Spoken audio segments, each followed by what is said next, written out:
کہ بزرگوں کے ارواح سے کیا تعلق ہوتا ہے. یہاں اہل بدعت بہت بہک گئے ہیں اور اہل حق اپنے حدود کے اندر. انکار نہیں کیا جا سکتا وہاں کی نیک بندوں کی روحانیت خوابوں میں نظر آتے ہیں, بشارت ہوتی ہے, القاء ہوتا ہے, یہ سب من جانب اللہ ہوتا ہے, باذن اللہ ہوتا ہے, ان کو خبر بھی نہیں ہوتی.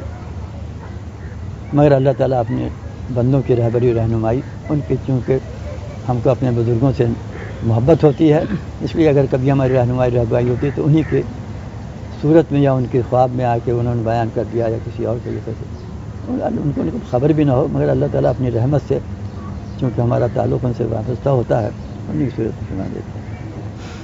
تو حکیم صاحب ایک قصہ بیان کر رہے تھے کہ ایک جنازہ آیا, اس میں نماز پڑھنے کے لیے امام صاحب آگے بڑھے.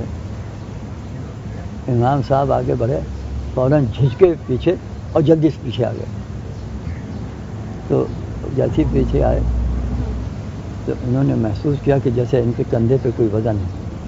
پیچھے مڑ کے دیکھا تو ان کے شیخ کی شبیہ تھی. اب دیکھیں یہاں پر عقیدے جو ہوتے ہیں کمزور والے تو بہہ جاتے ہیں. من جانب اللہ, ایک لطیف ہے غیبی, اپنے ایک بندے پر رحم کرنا منظور ہے.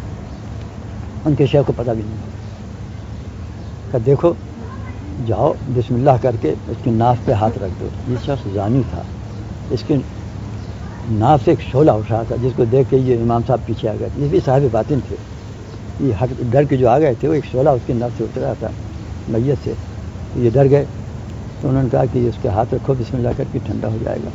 یہ ہمارے سلسلے میں داخل ہو چکا. تو جس وقت اس کا نزع کا عالم ہوا اور یہ حالت ہوئی تو تمام بزرگان سلسلہ نے بارگاہ نبی میں سفارش کی اس کی کہ ہمارے سلسلے کی عزت اسی میں ہے, بھرم اسی میں ہے. جب ہمارے سلسلے سے وابستہ ہوا تھا تو اس کو معذب نہ کیا جائے.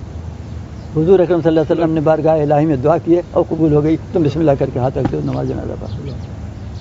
تو حضرت یہ سلسلے کی جو باتیں ہیں یہ کہ جو ہی نہیں ہیں, ارے ان کے اندر بڑے معنی خیز, بڑے قربت اور بڑی روحانیت. ارے ہم لوگ بڑے خوش نصیب ہیں ان چیزوں سے. تو میں اس سلسلے کی برکت کرتا ہوں.